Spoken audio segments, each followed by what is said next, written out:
What up? Hey, what's going on? Hey, what's going on, Tony? Nice to finally meet you. Nice meeting you too. Oh shit, you were doing the Stallone podcast. Yeah, I do that one as well. So yeah, yeah, the Rocky Series podcast and the Worst of the Best podcast. Yeah. Yeah, that's right. Do you have your list ready to go? I do. I have it. I got it set up on reader mode and everything, so I wouldn't f it up. You always joke about on your show that you have no listeners on the Gamma Gator production, that you're the bottom. I think I'm the bottom, by the way. I think you probably have more listeners than I do. I have them in the dozens, so I don't know how far you are. Well, I can divide mine by a dozen easily. Oh, hey, it's an ongoing process. I mean, it is just kind of like, I think a lot of times it is just, I think it's cathartic for white dudes who can now just talk and pretend like they're being listened to, and then we can just be like, yeah, so our wives don't kill us. You're right. And you're married? Yeah. Yeah. And kids? No children's. Okay, I see the dog there. It's a cat. Oh, cat. Sorry. Okay. I thought it was further away. 2 cats and 2 dogs. Okay. Yeah, I have 2 cats, no dogs. 6 kids, but... 6 kids? Yeah. Dang. Yeah, 2 are adults, though. They're out of the house. You look like you're my age. Well, how old are you? I don't know. 36. I'm 44. 44. Well, you know, mazel tov to the Canadian healthcare system. Hey, socialism, right? Yeah. Because I wanted to do, at the end of it, I was going to ask, I'll surprise it for you, but speaking of that one, I have a Canadian scandal with your leader that I want to ask you about at the end. Well, I will answer the best I can, but being a military member, I can't. I'm not asking for a critique. I want to know what the Great White North thinks of this conspiracy. I'm not going to ask you, like, Trudeau, you know? No, I know you wouldn't do that necessarily. I would only have to be careful what I can and can't say. Yeah, right. All right, so let's go. Welcome to the Worst of the Best podcast. You wanted the best. Well, they didn't freaking make it. So here's what you get. From Canada. And California. Ryan and Tony.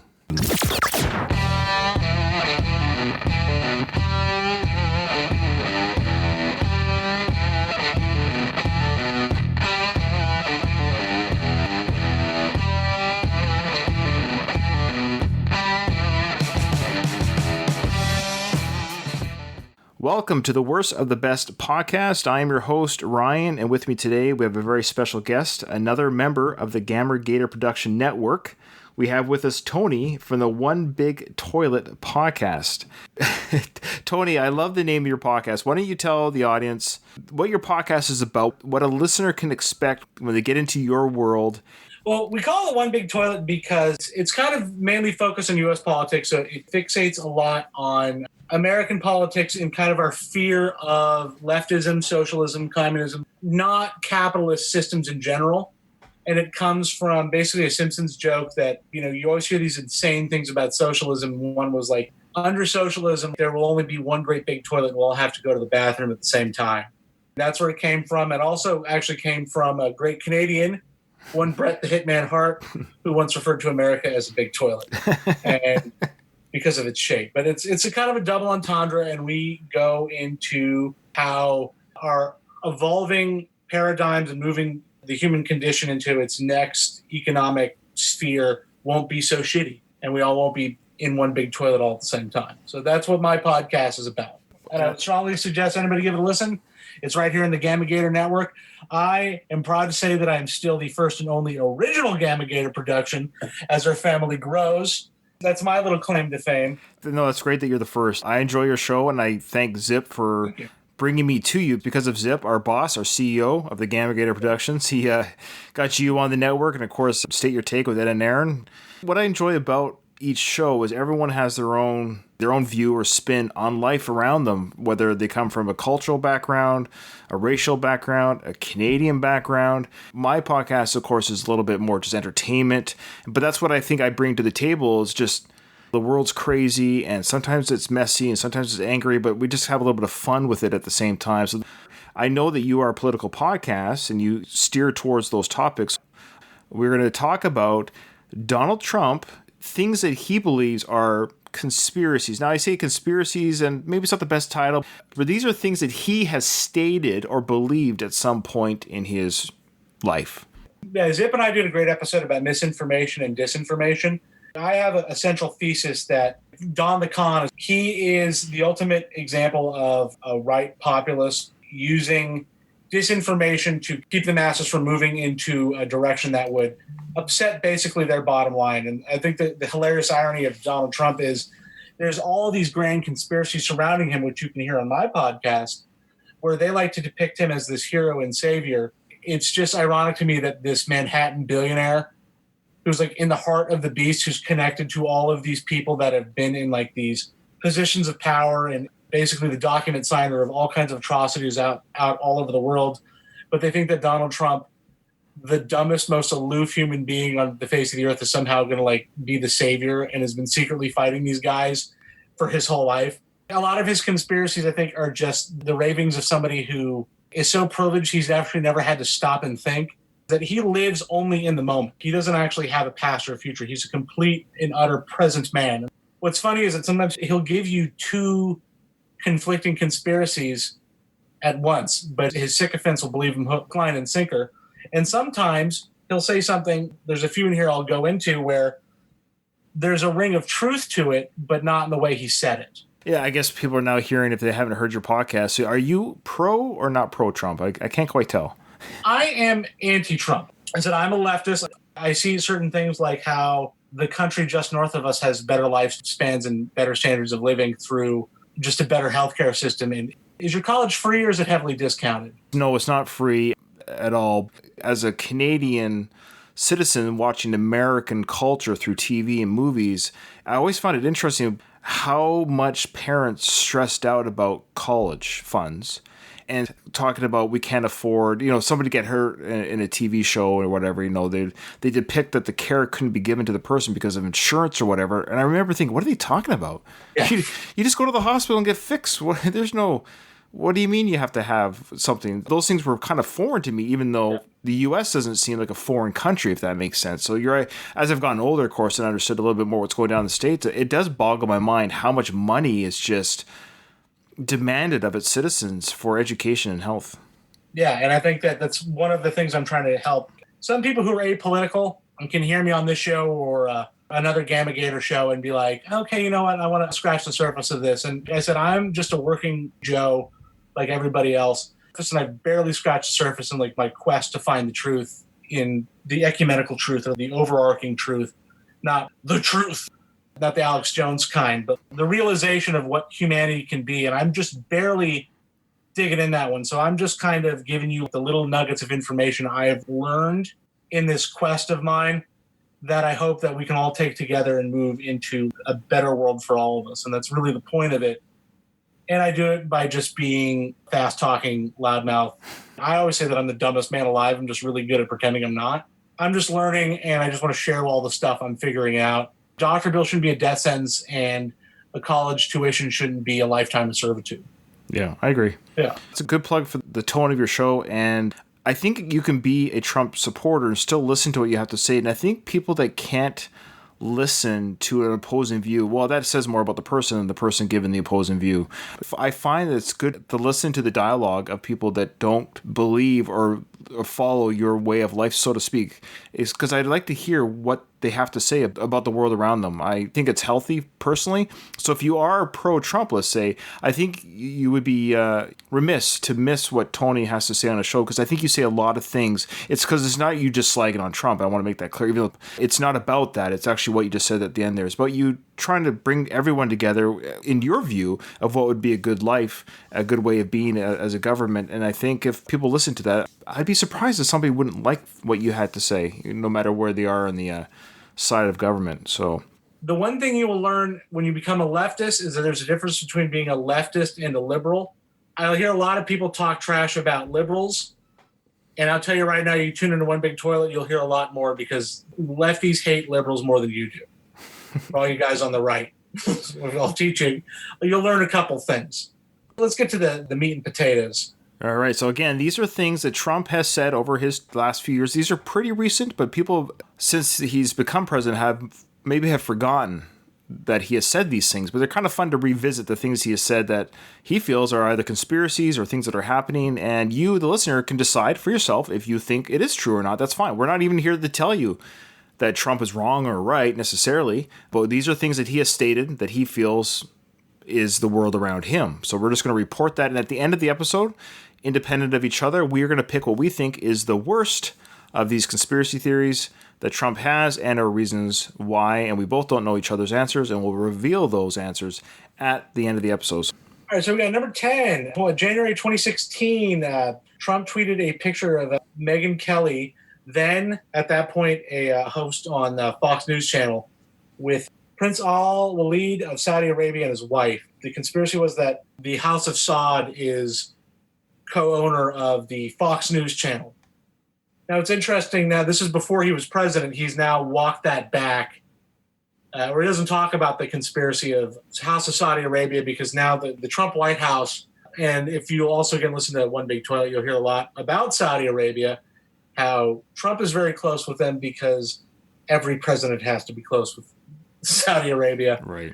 But they also believe that Prince Al-Walid sold his stake in Fox News around the time Trump was getting inaugurated. Now, you see the picture here. I can't believe anyone would think that's a real photo. Oh, yeah. No, it's just boomers. Like, I feel like disinformation has been so easy to spread because baby boomers, their vision is so trash. They can't discern photo manipulation, or they don't understand that this is a thing, cannot wrap their heads around Photoshop. If you explain to them, oh, yeah, I can take a picture and I can do whatever I want with it, like their heads would explode. Right. My first exposure to photoshopping as a form of manipulation was the movie JFK with Oliver Stone. Oh, yeah. Talking about Lee Harvey Oswald, and they photoshopped, I think it was something to do with the shadows in the picture. Yeah, it was something with photo manipulation, but like that was like old school, like before computers, right? Where you had cut clips and re-expose film and all kinds of wild shit. And the photo was proven to be, as my understanding, it is actually a photo that doesn't make sense, and that thus the idea that it was tampered with. But I remember seeing that film, I think it was 1990 or 91. I saw it in the theaters. Yeah. I remember watching that sequence in the movies, being blown away, because this was 91. There was no internet. And I remember thinking, how can they do that? How are they? If we can't believe pictures, what can we believe? And that was me as a teenager. Yeah. Not being able to fathom the idea, if we could alter pictures, what can't we do?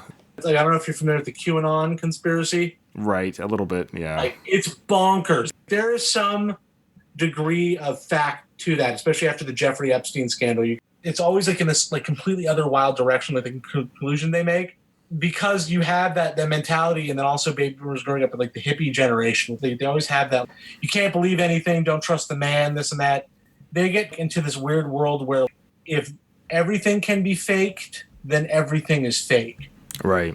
I don't want to disparage the events that are happening in Minnesota and things like that, where you have conspiracy theorists being, oh, did George Floyd really die? That's a new one. It's that kind of stuff where it goes down like a huge rabbit hole. And I think a lot of just their mistrust just ends up becoming like echo chamber of confirmation bias. America is bizarre. I don't know if you know that, but it's a weird country to be living in right now. Yeah. Weirder than usual. You guys have an interesting time ahead of you, and the world is watching. This is number 9. Do you remember Donald Trump on the Hollywood Access bus talking to Billy Bush? And there was grabbed by the pussy. Yeah. So there was that audio clip, yes. Donald Trump rarely apologizes. In fact, I think I would say it's very rare that we ever seen or heard Donald Trump himself apologize for any behavior. Yeah. I don't think it's happened very often. Are you aware of any times he's truly apologized for anything? No. His brand is being the boss. It borders on the pathology. And again, like, he doesn't apologize because he exists purely in a moment. Whatever he said that was a lie. Like, the famous one is that debate. In the middle of the debate, he said that global warming was a hoax by the Chinese. And then at the end of the debate, somebody asked him, do you really think that's a hoax by the Chinese? And he said, I never said that. You're right. Yeah, it's like, dude, that was an hour ago. Like, but for him, the man he was an hour ago no longer exists. He kind of has like a weird like object permanence. So yeah, he famously does not apologize. He's unapologetic. And I think that's what his fans love about him, is that he doesn't apologize even when he's spectacularly wrong. Well, this audio clip, as you know, it came out and the whole world heard it. They come off the bus, Billy Bush and Donald smiling and giving that poor host a hug. Literally, the host know that the language they were using, their mics were hot, as he would say. Yeah. So despite almost instantly owning up to and apologizing for what he said on that tape twice in one day, Trump would later go on to question the tape's authenticity. Oh, yeah. Trump started expressing doubts that the voice on the tape was his. So just like you're saying, I'm really sorry I said that, but I don't know if that was me on the tape. Yeah. So he first made these claims to a senator before repeating them to an advisor a few months later. However, about a year after the denial story broke, Trump reversed his opinion, again claiming that the comments were said in a trailer secretly and that the tape was illegally released. So his spin on this was, look, all right, even though he didn't come out and say, yeah, that was me, this recording was done in private. I shouldn't be publicly punished for a private conversation. We received a lot of questions online, Mr. Trump, about the tape that was released on Friday. As you can imagine, you called what you said locker room banter. You described kissing women without consent, grabbing their genitals. That is sexual assault. You bragged that you have sexually assaulted women. Do you understand that? No, I didn't say that at all. I don't think you understood what was said. This was locker room talk. I'm not proud of it. I apologize to my family. I apologize to the American people. Certainly, I'm not proud of it. But this is locker room talk. Just for the record, though, are you saying that what you said on that bus 11 years ago, that you did not actually kiss women without consent or grope women without consent? I have great respect for women. Nobody has more respect for women than I do. So for the record, you're saying you never did that? I said things that, frankly, you hear these things are said. And I was embarrassed by it, but I have tremendous respect for women. Have you ever done those things? Women have respect for me. And I will tell you, no, I have not. That's the closest I think you can get from an admission of guilt from him. I didn't say this edited thing of me that was a private conversation that should never been out in the first place. So it's again, like he contradicts himself. It creates like this weird miasma of confusion even around him where like he'll say something and then his press team has to immediately do damage control. And then once they're like done like their press circuit, he immediately goes out and says, no, I said that. Again, it's very exhausting sometimes when you're like a rational person. I try to stay more or less neutral on the show, which is totally fine that you're not, because that's who you are and that's your show. So what I'm about to say, I do find it interesting though that Trump has so many Christian supporters. I would argue, this is just me personally, that we all know that was him that said that, and we would have to believe that's how he feels about women and about how they can be treated. The fact that that could be so glazed over, and I remember when that happened, I remember thinking naively so, at the time, that this would destroy anyone. No, that was it, yeah. I give full credit to his supporters. I mean, and I give full credit to Trump to have the loyalty that he has with his supporters. I personally think it's almost, how should I say this? Cultish? Yeah, because his supporters will do the spinning for him. It blows my mind. You can love him, that's great, but I don't get it. I don't understand how, especially as a religious person, can say, yeah, he says that it's okay to sexually assault women because you're a powerful man, and they'll just do what you say because you're a man of power. That especially a Christian woman would say, well, he's just speaking as a man. One of the issues is that American Protestantism is such a weird deviation from actual Christian thought. American Protestantism isn't about the worship of Jesus, it's about the worship of America. Jesus is just the conduit in which they do that. So where that devotion comes from Trump supporters is their true religion is the country. It's the stars and stripes. It's their idealized vision of what America could be. I think that they see that Trump is the best vehicle for that America. So they're unapologetic to him because to them, he's their flaming sword. He's their angel of death. Like he's the one that will bring them to the promised land. He's Archangel Michael to a Christianity that has actually supplanted the United States of America as the Lord and Savior, not Jesus Christ himself. Wow, that makes sense. That puts sense into their line of thinking. Okay, I stand corrected. I assume Christians were Christians. They love to say they are. America's weird. Like America's been on something else for a real long time. Like we can't hide anymore. When you have like a meth addict next door, At first, you don't realize he's a tweaker, and suddenly he's fixing his car at 4 a.m. with a little headlamp. Next thing you know, within 6 months, that all the copper wires pulled out of that house, and the grass is up to your waist, and you're like, oh, dude, Jim's been on crank. I think that's just where America's at, where now everybody's like, oh, dude, America's a speed freak. Oh, man, that's good. All right, so number 8. This one has to do with Joe Scarborough and Mika Brzezinski, where the hosts of Morning Joe on the Republicans' arch nemesis network, MSNBC. I said that Trump used to be friendly with the campaign in 2016. He would talk to them, whatever. He kind of like a weird heel turn. I think especially because like MSNBC was becoming very critical and very. I think MSNBC is a joke. So every Republican listener can be like, oh, hey, see, like I don't like liberals just as much as you do. I think that MSNBC is like in the same kind of boomer hysteria as Fox, but to the people that were diehard Hillary Clinton supporters. They really pushed that Russia narrative. So I think that alone was enough to make Trump turn on anybody in the tangentially connected to MSNBC. But he was pushing a conspiracy when Joe Scarborough was a congressman. He had a employee, a 28-year-old intern, Lori Klasutis, just dropped dead in his Florida office. She, I guess, was working too hard, fell asleep, and just slammed her head on a desk and cracked her skull. Anytime in America when again, because right-wing conspiracies can get bonkers, is anytime somebody 7 degrees away from being connected to anybody in the Democratic Party, it becomes like a Clinton murder. So it became like, why did this intern die in Joe Scarborough's office? You don't hear a lot of it because I think it's 20 years old. Sure. Every so often, and I do it too, when Joe Scarborough says something about another scandal, I'll be first to be like, dude, like an intern died in your office. It is weird, but I think he said that was a big one he pushed for a while. And I think it just kind of dropped by the wayside because the public enemy number one in that MSNBC sphere is Rachel Maddow now. Like all the crosshairs are on Maddow. And now the president of the United States sullying this good woman's name and accusing her 19 years later when she can't defend herself of things that I'm sure would so horrify her. But again, all because she wanted to contribute to her country, to give back to her country. It is heartbreaking. The cruelty is unspeakable. And yeah, you know what? It's not just Donald Trump. Yeah. It's been happening for 19 years. Donald Trump is right. It wasn't his original scummy thought. There have been other vile people driven by hatred and petty politics, thinking that they were going to hurt me. I'm here. I'm going to be here.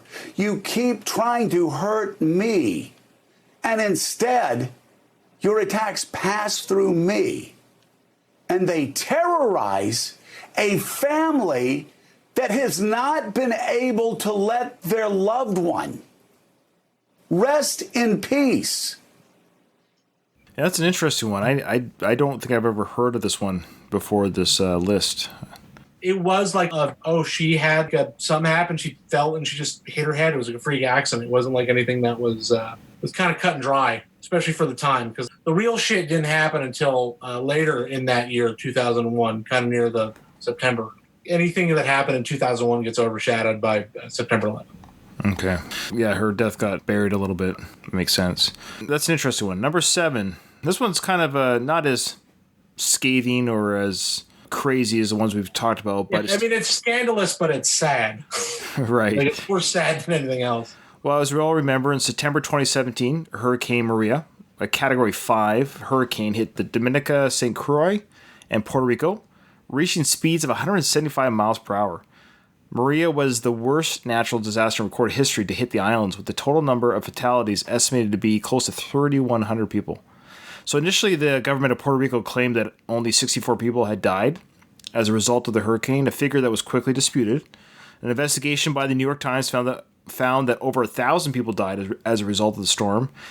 However, after a court case forced the government to reveal its statistical data, the number was estimated to be around 1,400 until a final study by George Washington University placed it at close to 3,000, which is now the official death toll for Puerto Rico.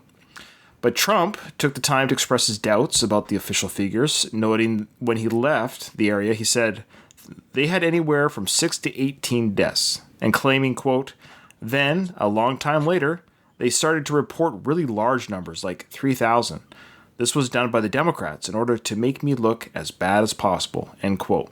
Yeah, so he says the reason here was that later reports arrived at much higher numbers is not only because their mythology was more accurate, but also because they counted those who died after the hurricane as a result of related issues such as infection, lack of clean water, and poor healthcare provision.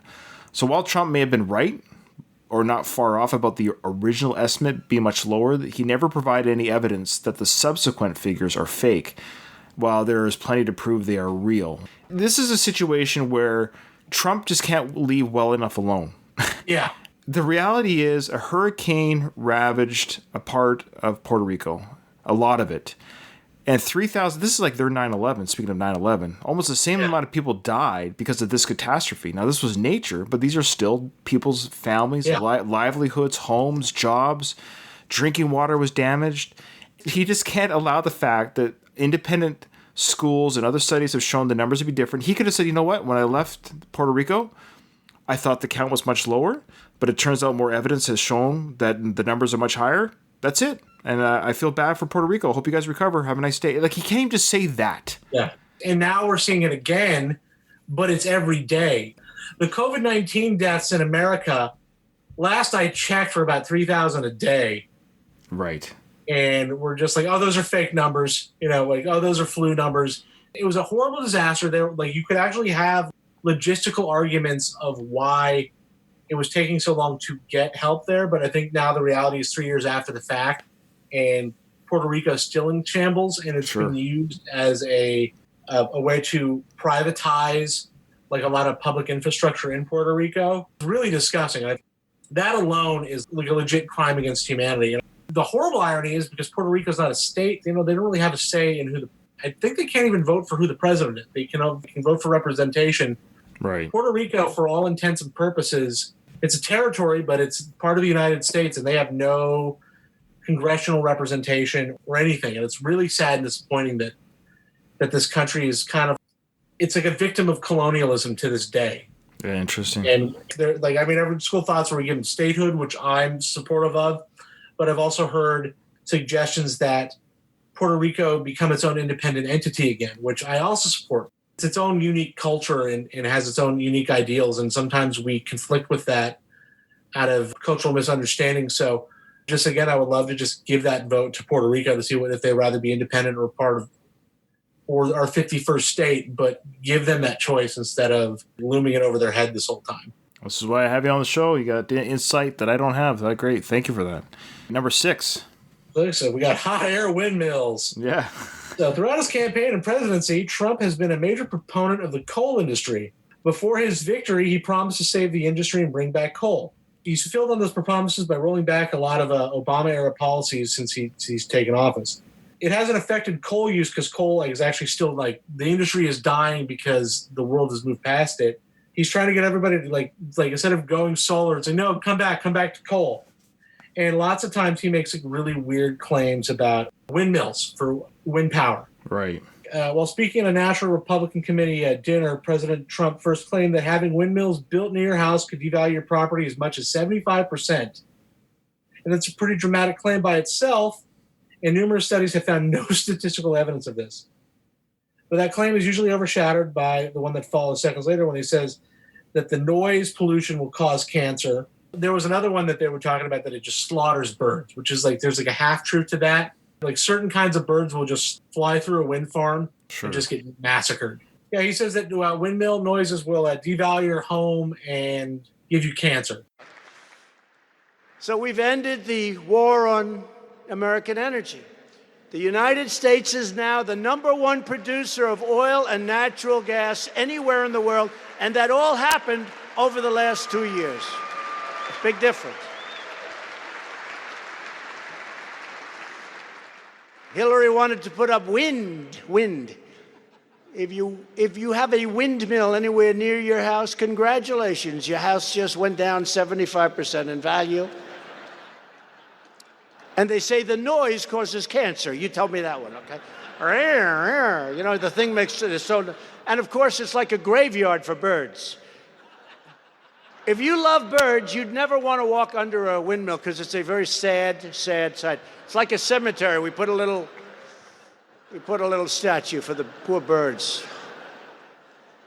It's true. You know, in California, if you shoot a bald eagle, they put you in jail for 5 years. And yet the windmills wipe them all out. It's true. They wipe them out. It's terrible. Which I think fits into his his base, because like a funny thing is like a lot of Trump, like that QAnon, and because there's a lot of like anti-vax, flat Earth, and a weird one that people forget about is like there's a lot of people think that like Wi-Fi will burn you. He's just kind of on that wavelength where he can say the right words and like literally they don't make any sense, but figuratively to a Trump supporter they make all the sense in the world. Right. So that's one of the ways he gets away with the stuff he says, like that your house is going to devalue 75%. Because like if that was the case, I'd be putting wind farms all up and down California so I could finally buy a goddamn house in this state. Well, the little that I know about them, I actually we traveled across Canada from British Columbia to Quebec last year at this time for the family and I for our move to work out here, and I'd never seen a windmill in person. And we saw they're here in Canada on the farms. And during our trip, I asked my wife, go ahead and Google what powers them, why they're there. From what I can understand, it's they're very ominous looking out in the open. I don't know why. Yeah. I don't know why they look creepy. It is like these big giant blades just sitting in a field. Yeah. Like, I get like that. What the is this? But my understanding is within the farming community, even within their own community, you're paid for by whatever company or the government or whatever it is. We won't get too deep into the weeds here, but my understanding is it helps subsidize the farm. So these poor farmers need money. They don't have the money they used to have. So basically they whore out their land to these windmill companies for energy supply, and they get a portion of the money in the cut because they're using their land for the windmills. So that's the rubbing each other back policy. But other farmers are kind of like, oh, how dare you do that? You know, like you shouldn't do that for these companies, you know, with your farmland. So it's interesting, even within the farming community, there's a snub in your nose to those who have the windmills in their property. And that's one of like the reasons why I do my podcast. We make excuses to fear the new sometimes. Right. And lots of times we say things like this, or the bird thing, which is semi-legitimate but not as bad as they blow it up to be. It's like we want to protect this weird status quo that like doesn't work for anybody. Right. Because like, I think in America, because I think we're just so used to things being a letdown or false promises, is that we think like, oh crap, if we get any kind of like drastic change, it's going to be a million times worse. We like cling on to these weird things that should just be dead, man. Like coal one is insane. And I'll give you an example why. I think that the coal industry total employs 30 to 50,000 people. But we strive so hard to maintain this industry, which is dying because like a lot of the coal is getting depleted, right? Like they're now grinding in asphalt or in a granite praying they can find a coal vein that never comes. And these guys are getting this new kind of lung infection that's worse than black lung even. Wow. Yeah. But yeah, coal only employs about 50,000 people. And then like JCPenney, a department store here in America, employs like 100,000 people, and we just let it fall apart. Right. You know, it's like, because those are girly jobs and coal mining is a manly man job and we can't protect them. But in reality, when the Model T came out, nobody said, well, who's going to think of deliveries? Who's going to think of the horseshoe makers? Right. We've dug our heels because we think that this is the best it's going to get, and I can guarantee you we can get better, my friends. Good stuff. Number 5. Another one of Trump's signature promises was to stem the flow of migrants into the United States, and he can thank COVID for a little bit of that right now. Yeah, right. Although that promise mainly pertained to Mexican immigrants, he also repeatedly voices his displeasure at the number of refugees coming in from the Middle East, particularly from Syria.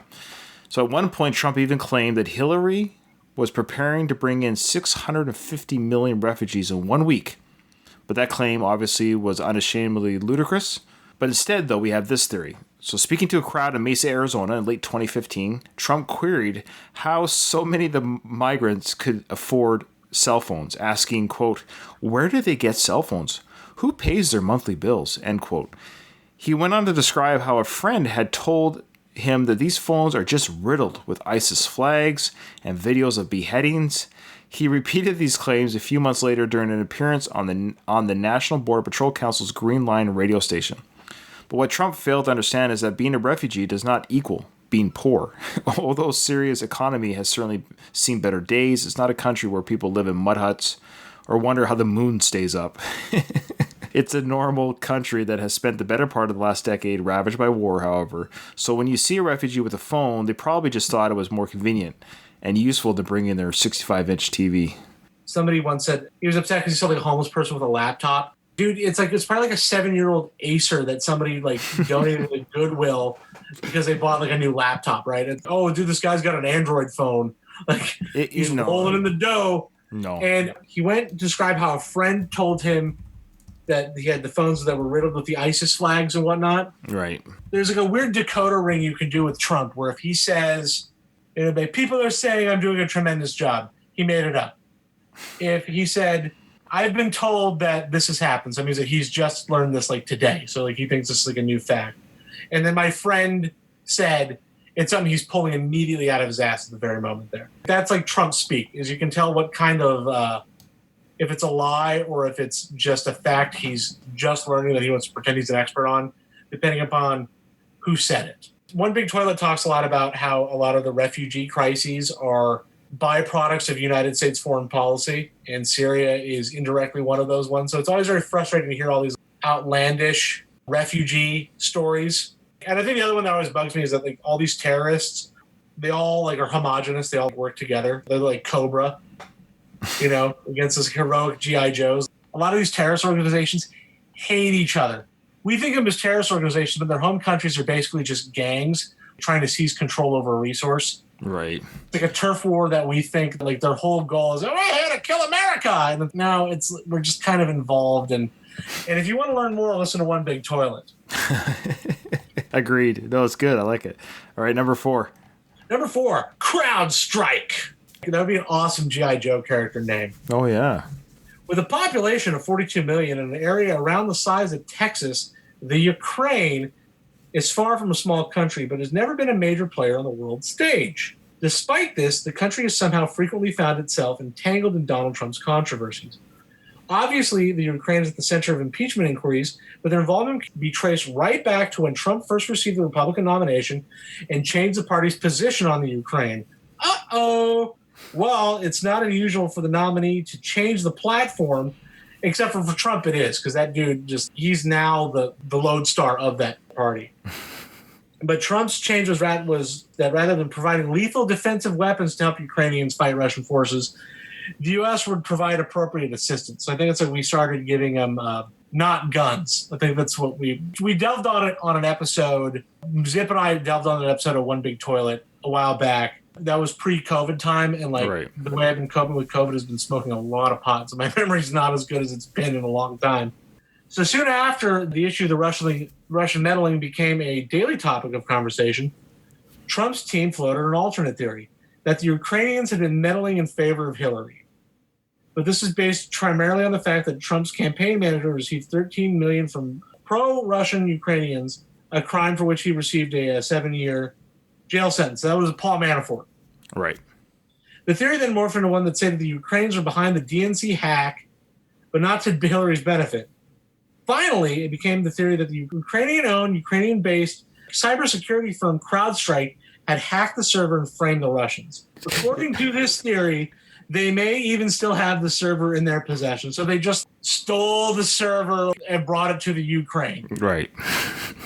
Back on planet Earth, the American-based and owned cybersecurity firm CrowdStrike, co-founded by Russian-born Dmitry Petrovich, could not possibly have the server. It was cloud-based, so they physically stole a cloud-based server. I don't think Trump understands how a computer works. Well, he's got Twitter figured out a little bit. Yeah, he doesn't know what a processor is, No. But so this may explain why so many Republicans were so vociferous in their denial that Trump believes is serious, upset that the left are trying to discredit him in such a way, and so embarrassed when he called him the Fox and Friends when he actually does believe it. I feel like a lot of these weird internet conspiracies that you see on the internet only work because the people who believe them don't understand how Reddit works or how Facebook works or how any of these, like, you know, they don't understand what a cloud is, right? They think it's up in the sky. They don't understand the terminology. Right. No, you're right. Yeah. Sometimes you'll hear a guy who does know. I think it's a funny one. Like, I've talked to some people who are very smart, but the problem is they fell down like this rabbit hole of like QAnon conspiracy theory. So trying to have like a discussion with them, to them, they have a lot of facts and a lot of sources. It's all the ravings of a freaking lunatic. But it's in a book. The biggest fight I think this world has right now, or at least in America, is we have those of us who understand the concept of empirical evidence and those of us who think anecdotal evidence is sacrosanct. So it's like, this guy I know said this, and like it's like, so you're going to take the testimony of this dude you know over mountains of mathematically proven data, and they're like, yeah, Chad's a good guy. Again, America is weird. It's harder and harder to pretend like it's not. All right, number 3. This is the FEMA camp theory. Now, unlike the other things we've discussed on this list, Trump has never actually voiced this theory outright. Rather, he's been accused of doing dog whistle politics to appeal to a small but animated group of his supporters. You may remember that in the run-up to Election Day, Trump repeatedly made the claim that the election was rigged. Now, while most people saw this as Trump, and I was one of these people, by the way, so most people saw this as Trump preemptively explaining losing the election. Yeah, same here. I admit that when Election Day came, I think it was November 6th, if I remember, something like that. November 8th, because I actually remember having to go to a job interview the next day. Oh, okay. And being like, holy shit, like I'm going to a job interview in a world that I do not know. Even as a Canadian citizen, I was like watching, I was not pro-Hillary, by the way. I was more fascinated by Trump's run for presidency. I was watching it like a reality show. I was fascinated by it. I remember feeling semi-disappointed of the day of the election that he was going to get blown out of the water by Hillary, that all this pomp and circumstance and this chest thumping and all these debates, it's all going to go down the toilet. It was a fun ride, but Hillary's going to destroy him. She's got like a 97% chance of winning. Everybody, all the right-wing grifters lined up and they were ready to sell. The whole thing was that they really wanted to sell this. The conservative voice is being silenced. We're being pushed out of our own nation. We are going to be destroyed by nefarious Clinton forces. They all already had their business model set up. Because I remember it was James O'Keefe who does Project Veritas, which is like this right-wing muckracker kind of organization. All of their exposés are bullshit. You can actually find out that they're all like super falsified and super edited. It's used to make elderly grandmas panic. You know, that like, oh, Planned Parenthood is selling aborted baby parts and these things. Like, he says all this stuff. And I remember a big one was, he's like, you need to film yourself voting so we can see that you're actually voting for Donald, that we can see that the voting machine is going to make you vote for Hillary. Right. So I go to my polling station to vote. I always demand a paper ballot because I actually do think voting machines are bullshit. So like, I kind of agree with Republicans on this one. But my joke was I had a paper ballot and I was going on Project Veritas's Twitter account and like sending him emails being like, I filled my ballot out for Trump and I took a picture of, I had Hillary Clinton on it because I'm just holding my nose. I'm a state employee, so I'm always going to vote. Mainly, I'm always going to vote for Democrat, not this year, but as a government employee, I always vote for the Democrat because I know where my bread is buttered. But so like I filled that in because I was, again, in California, my vote's going to Clinton anyway. So I filled it in that like Hillary Clinton's on it. I said, see, they're even finding a way to hack the paper ballots. And I remember a couple of middle-aged ladies being, you need to call the authorities and things like that. They were all so convinced that the voter fraud was going to happen. Right. But yeah, they set up the grift for it already. And then so nobody expected this win. There's some books that even say that Trump himself didn't expect to win. When they did, Melania Trump was like crying because she's like, I had a theory that Trump ran for president. The initial one was that he was going to run to get a better TV deal for The Apprentice.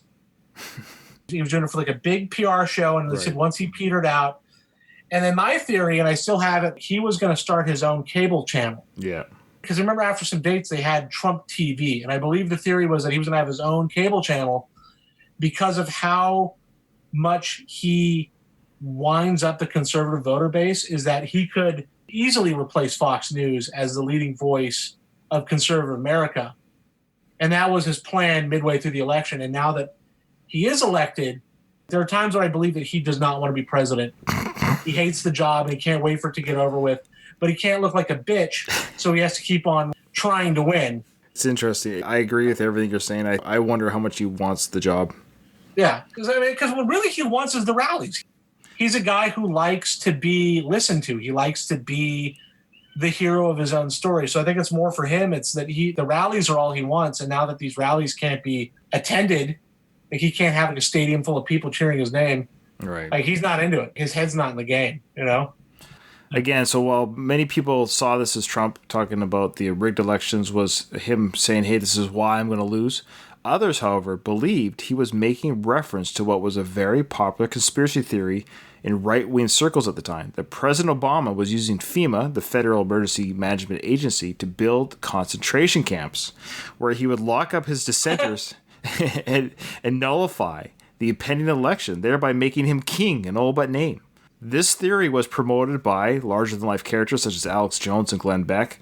Of course, we all know none of this ever transpired. Trump won the presidency and went on to use FEMA money to fund illegal alien detention centers. Yeah, right. That's why I was laughing. You have like your Alex Jones, like, folks, FEMA's going to be locking up conservative voices and Obama's going to become king of the United States.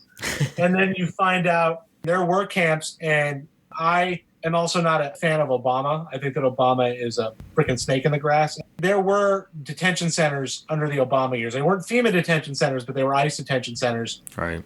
They do exist, but Trump just went mask off and like overboard with them. I was laughing at the concentration camp thing and that Obama was going to use him to declare himself king, because I'm laughing because there's always a tweet when Trump does something stupid, and then there's the tweet of him criticizing Obama for doing the same thing. Right. Yes. Yeah. My gut feeling is that if he were to lose and Joe Biden was to somehow win this one out, that he would fight tooth and nail, but in the end he would back off because he didn't really want this job. He wants to become a majority partner of OAN and have his own TV show. Right. You know, that's all he really wants, is that he just wants that, and he wants to go on tours of the United States doing rallies. Like, Trump is now the mouthpiece of the Republican Party, whether they like it or not, and he will be till the day he dies. He's got such a loyal following. That's where it's kind of scary, is that he has such a loyal following. He'll never really put Americans in concentration camps or like fight for that office, but he's got followers who will. And like that's where we get really weird and really scary in this country come November. All right, number two.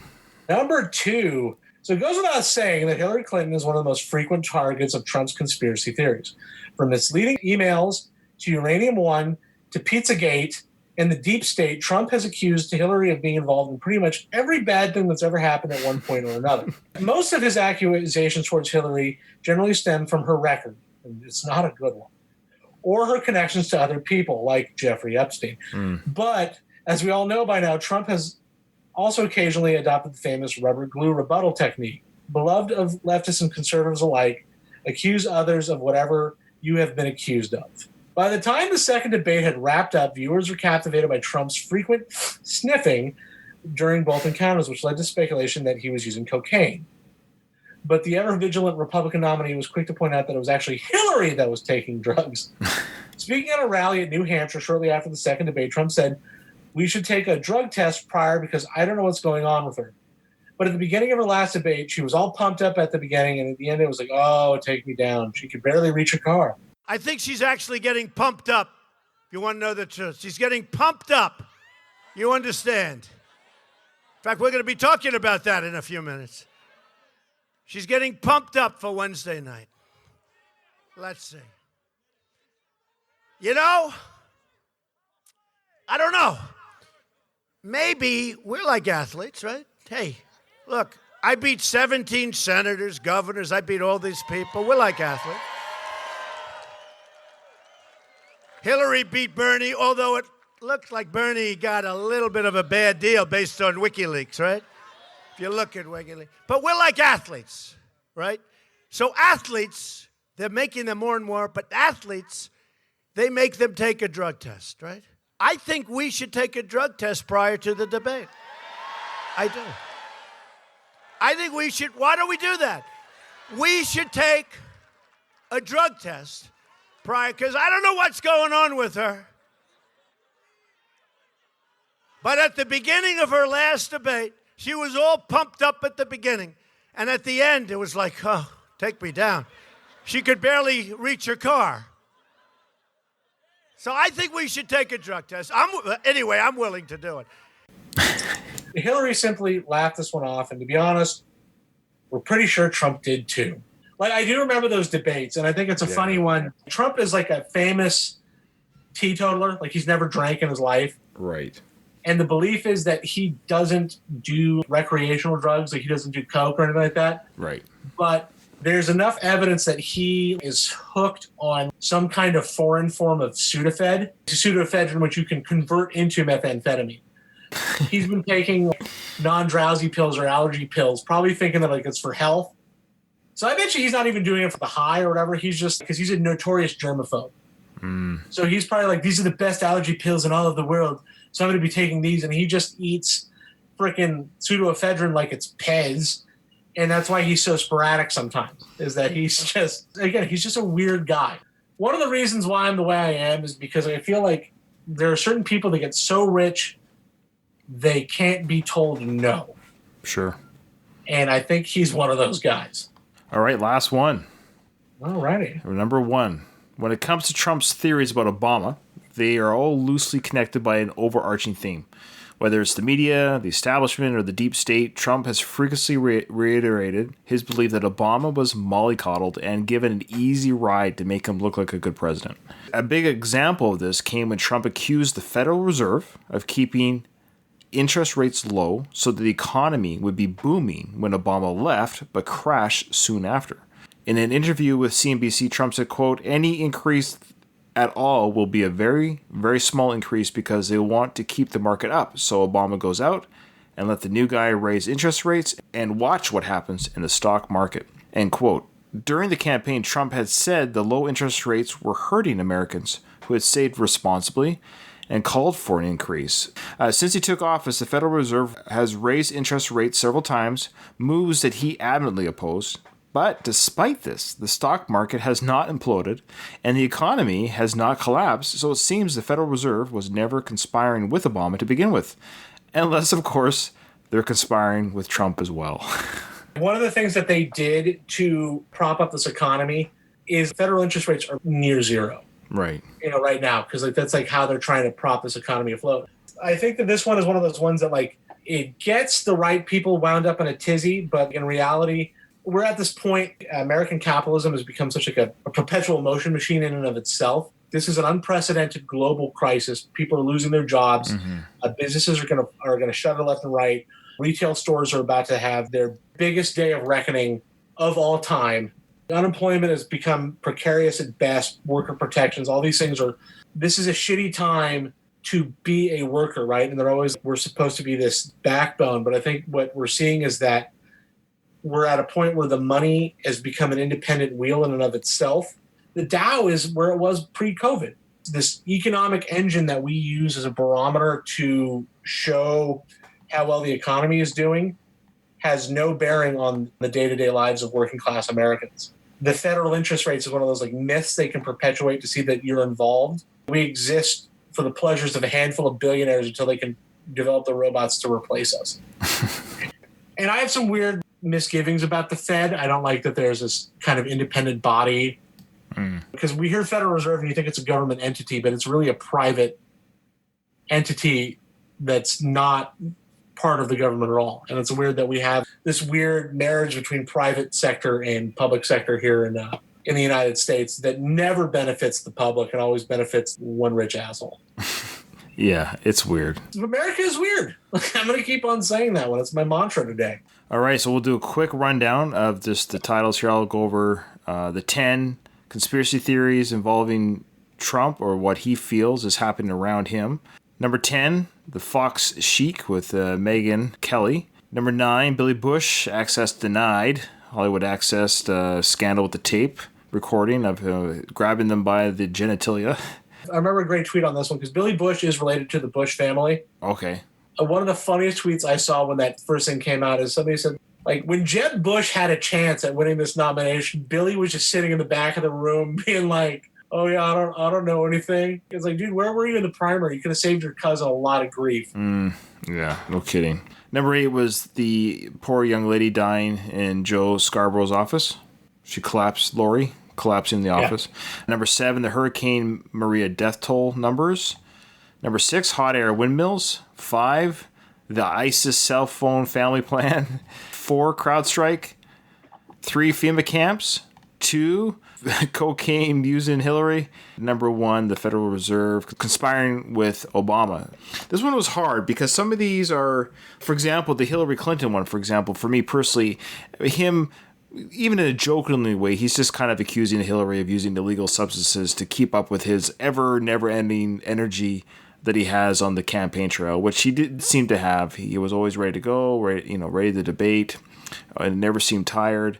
And so he kind of jokingly, even in a way, accused Hillary of being like crashing during a debate, being high and mighty at the beginning, but physically crashing by the end of it. To me, that's a harmless whatever. Even if Hillary was doing drugs or Trump, I don't really care. These picks that we do as the worst, they are subjective in that how does it affect me, or what does it mean to me to have maybe this quality, or the individual to have this quality. And I have to go back, not to get on my high horse, but he can lie about death toll numbers, or he can have his weird theories about windmills or cell phones in Syrian hands that come over as migrants. Or I personally believe that tape recording, number 1, it should have destroyed his candidacy. Number 2, he didn't know he had a hot mic. He didn't know this was being recorded.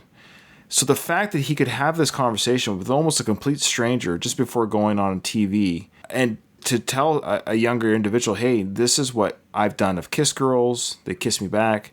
You can grab them by their privates. It actually shows me what I think might be the tip of the iceberg of who he is. Now, I could be wrong. Maybe that was the worst behavior he's ever done. Maybe he's all talk and he's no show. But at the very least, it shows his character.